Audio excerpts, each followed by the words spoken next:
নমস্কার সবাইকে, blog express চ্যানেলে আপনাদের স্বাগত জানাই। এখন বাজে 10টা কোনো বাজেনি, 10:30 মতো বাজে। উল্টুস স্কুলে চলে গেছে, আজকে ওর এক্সাম আছে। আর আমি এই যে ঘরের কাজ টাজগুলো করি, যে বিছনা টিছনাগুলো উঠানো হয়নি, ওটা উঠাবো। উঠে একটু বাড়িতে যাব। কালকে মা চানা বানিয়েছিল, ঘুগনি, খুব ভালো লাগছিলো খেতে। আমি দিয়েছিল বিকালে, তো আমি সেটা আর ভিডিও করি নাই। তো এখন যাবো, একটু চানা যদি পাই নিয়ে আসবো। আর তার আগে বিছানাটা উঠিয়েছি, উপর ছাদের থেকে আসলাম, জামা কাপড় মেলে টেলে আসলাম ধুয়ে। আর বিছানাটা উঠিয়ে নিই, তারপর যাবো বাড়ি। আমার বিছনা টিছনা উঠানো হয়ে গেছে, যাবো একটু বাড়িতে। বললাম একটু ঘুগনি নিয়ে আসি মাঠ থেকে, ভালো হচ্ছিলো ঘুগনিটা, তার জন্য আমি লাইট বন্ধ করতে যাচ্ছিলাম।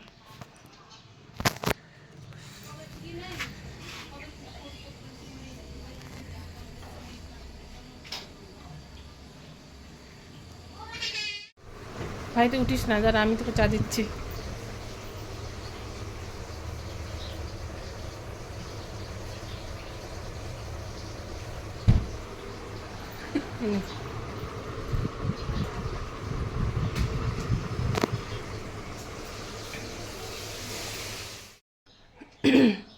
আমি তো বাড়ি থেকে চলে আসছি, মাঠ থেকে যে ঘুগনি নিয়ে আসলাম।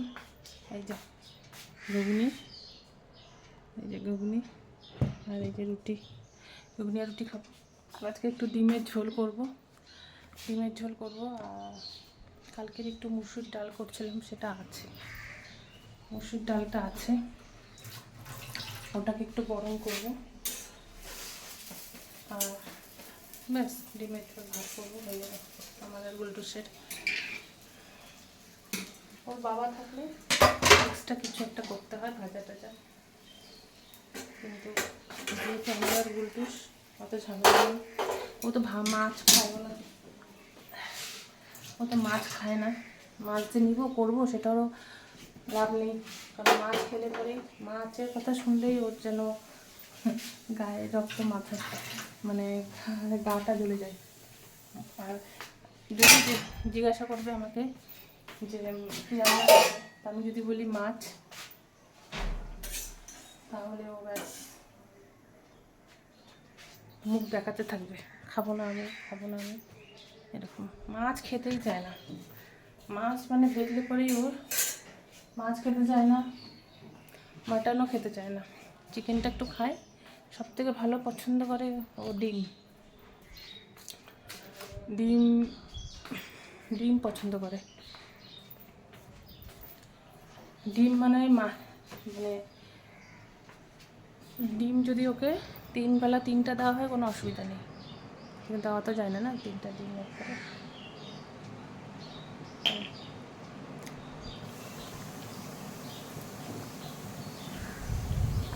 সকালবেলা ভাবি ক্যামেরা ধরবো, যখন ফুলটুস যায় বা কিছু, তখন তো তাড়াহুড়ো থাকে না, ক্যামেরা তখন ধরতে ইচ্ছা করে, মনে হয় কতক্ষণ তাড়াতাড়ি করে করবো। এই তো ঠিক আছে, সকালে একটু ঘুগনি দিয়ে রুটি খাই। সাধারণত কিছু খাই না, কোনো দিন খাই, কোনো দিন খাই না অবশ্য। তো ঘুমটা যখন হয়েছে, তো একটু আটা মাখাও ছিল, মাকে একটু ঘুগনি নিয়ে এসে রুটি করলাম। প্রচণ্ড গরম লাগছে, তাই জন্য একটু রান্না করতে করতে একটু ফ্যানের নিচে এসে বসলাম। ফ্যান ছাড়া জানি না, ফ্যানের নিচে বসছি কতটা শোনা যায় কথা, মানে দত্তর করে ঘামছে একদম। ফ্যান ছাড়া মোটেও বসা যায় না। যতটুকু আওয়াজ পাচ্ছেন জানি না কতটুকু আওয়াজ পাওয়া যাচ্ছে, ফ্যান ছাড়া মুশকিল। গরম কি কমবে না? সেই রোদের তেজ। সকালে দেখলাম 34 ডিগ্রি তাপমাত্রা ছিল, এখন জানি না কী অবস্থায় আছে, প্রচণ্ড গরম। আর রান্নাঘরে বসতেও বসা যায় না, রান্নাঘরে ঢুকলেই মানে গরম। Good afternoon.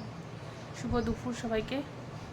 এখন বাজে ওই 2:05 মতো। গুলটুস আসছে 1:45-2টার দিকে বোধ হয়, না? 1:45-2টার দিকে আসছে। আরও আসার সময় একটা জিনিস নিয়ে আসছে আমার জন্য, প্রসাদ। এই যে ও মাখা প্রসাদ বলে ভাত নিয়ে আসছে। এই যে প্রসাদ নিয়ে আসছে, ও আমাকে বলছে ভাত নিয়ে আসছে। ভাত আনেনি, প্রসাদ আনছে। আর আমরা ভাত খাবো একটু পরে। আমার পুরো গলা শুকিয়ে গেছে, তো একটু প্রসাদটা মুখে দিয়ে একটু জল খাবো। পুরো গলা স্নান করে আসছি, মনে হচ্ছে স্নান করে মনে হয় আরও বেশি গরম লাগে। এই যে একটু প্রসাদ খেয়ে একটু জলটা খাও। গুলটুস একটু প্রসাদ খা। আরে প্রসাদ খেতে হয় গুলটুস, মুখে। আচ্ছা খা, লাড্ডুটাই খা। এটা হচ্ছে মেন প্রসাদটা, এই লাড্ডুটা মেন প্রসাদটা। কারণ এটা আমি দেখছি, এটা হচ্ছে গণেশজির হাতের উপরে যে প্রসাদটা আছে, এটা মেন প্রসাদ। হ্যাঁ, এটা হচ্ছে ওই গণেশ ঠাকুরের হাতের মধ্যে যে লাড্ডুটা ছিল, ওই লাড্ডু এটা প্রসাদ। কারণ আমি দেখে বুঝতে পারলাম এটা ব্যাপার। এটা হচ্ছে মেন প্রসাদ। আর আছে একটু মাখা প্রসাদ। মাখা প্রসাদটা কি গুলটুর ভাবছে ভাত ডাল দিয়ে, অন্ধকার লাগছে কেন, ভাত ডাল দিয়ে মাখা। এই যে ওই মাখা প্রসাদটাকেই ভাবছি ও ভাত ডাল দিয়ে মাখা। তো আমি একটু প্রসাদটা খেয়ে একটু জল খাই, পুরো গলা শুকিয়ে গেছে। স্নান করে আসলে মনে হয় কি আরও বেশি গলা শুকায়। এই যে গুলটু রেডি হয়ে গেছে, এখন দিয়ে আসতে যাবো। বিকাল হয়ে গেছে, বিকাল না সন্ধ্যা হয়ে গেছে। ব্যাগ না গুলটু, ডোডো দাঁড়ায় আছে, চল। ডোডোকে ফোন করছিল, ও বাইরে বেরিয়ে গেছে। তো পটি গেছিলো বলে একটু লেট হলো। ফোনটা ধরতে একটু গুলটু, ডোডোকে আসতে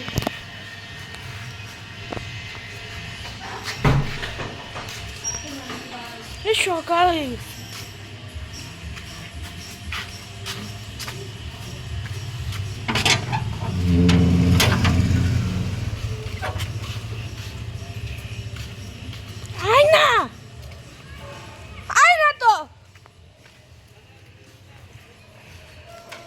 যার পক্ষে কুকুরের সঙ্গে ভয় পায়। টিউশন কি হয়েছে?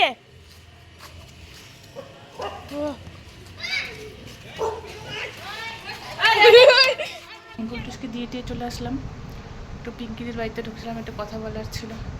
ভাবছি এক জায়গায় যাওয়ার কথা আছে, ভাবছি দেখা যাক। এখন না যাবো, যেতে যেতে দেরি হবে।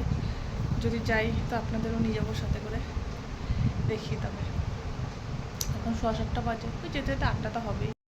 নিচ্ছি কিছুই না, এই জামাটা পরলাম আর চুলটা ভেবে পারলাম, যেহেতু পুরো গরম। আর পিঙ্কিদিরা বাইরে দাঁড়িয়ে আছে, যাই। এই যে আমরা বেরিয়ে পড়ছি, আমরা যাচ্ছি 5 জন। এই আমাদের গলি থেকে বেরোচ্ছি।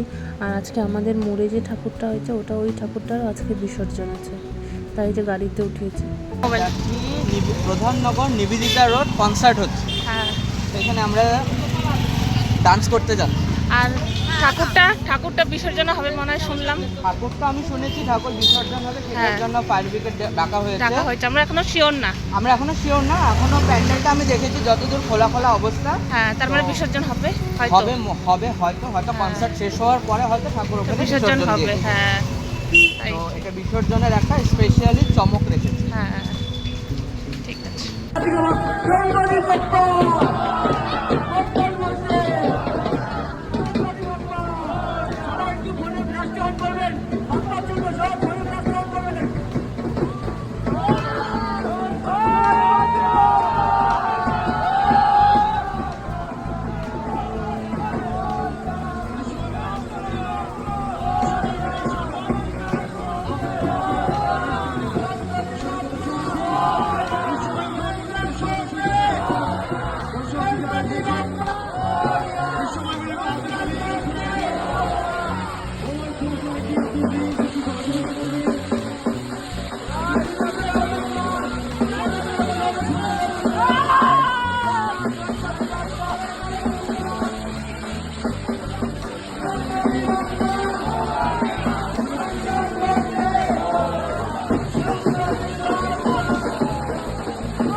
Celebrate চলচ্চিত্র শিলিগুড়ি, the biggest idol আমরা বানিয়েছি, the biggest কার্নিভাল আমরা দেখাবো। এখনো সবে শুরু হলো, আরো হবে। সবাই ধৈর্য ধরে বলবেন। ধন্যবাদ। একটা গণপতি বাপ্পার গান হবে, দেবাশী গানের সাথে একবার হবে সবার সাথে। এই যে ওখানে গিয়ে কনসার্টে গিয়ে তোরার সাথেও দেখা হয়ে গেল, আর ভিড় প্রচণ্ড হয়েছিল। আমরা স্টেজের সাইডটাতে দাঁড়িয়েছিলাম। স্প্রেগুলো এত ভালো লাগছে দেখতে, আপনাদের গানগুলো শোনাতে পারছি না কপিরাইটের জন্য। এই স্প্রেগুলো খুব সুন্দর লাগছিল দেখতে। আমরা সরস্বতী পূজায় যদি বাজেট হয় কীভাবে হয় জানি না, স্প্রেগুলো আনার চেষ্টা করব।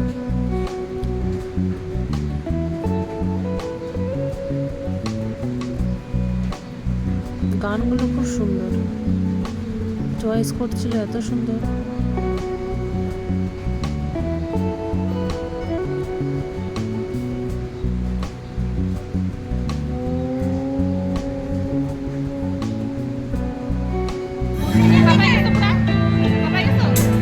ওকে এটা বিগলি নাম্বার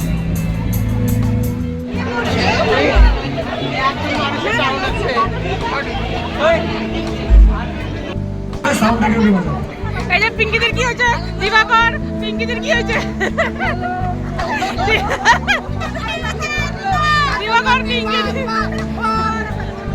দিবাকর পিঙ্কিদের কি হয়েছে, এই যে অবস্থা পিঙ্কি। দিবাকর আসছে তদন্ত করার জন্য। জুতাটা কি চটি হারিয়ে গেছে, আমাদের চটি হারিয়ে গেছে, চটি নাই দেখাচ্ছে, চটি নাই, চলে গেছে, চটি গায়েব, এমন জলের ধারা চটি গায়েব, পুরো স্রোত একদম, ওই জন্য চটি বেরিয়ে লোড একটু দিকে চটি সেটা করতে করতে ততক্ষণ চলে বেশি ট্রেন দেখানো যাবে না পিঙ্কিদি, মানুষ দেখবে নাকি ট্রেন দেখানো যাবে না। ওকে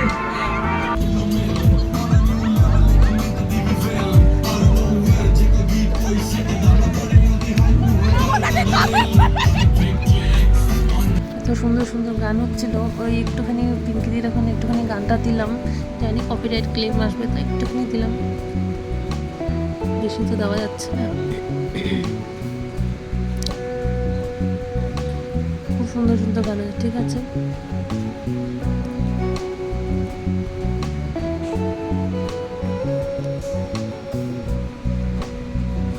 আর কনসার্টে গিয়ে পিঙ্কিদির জুতা ড্রেনে পড়ে গেছিল, ওটাই দেখাচ্ছিল দিবাকর।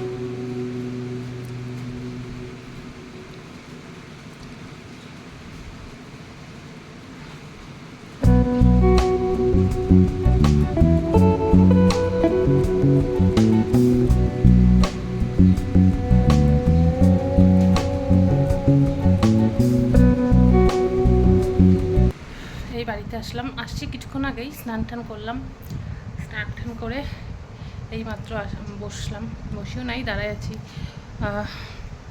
পুরো ঘেমে গেছি। ঠিক আছে, তবে ভিডিওটা এখানেই শেষ করছি। ভিডিওটা ভালো লাগলে লাইক, কমেন্ট, শেয়ার এবং সাবস্ক্রাইব অবশ্যই করবে। দেখা হবে অন্য একটি ব্লগে। আজ তাহলে আসি।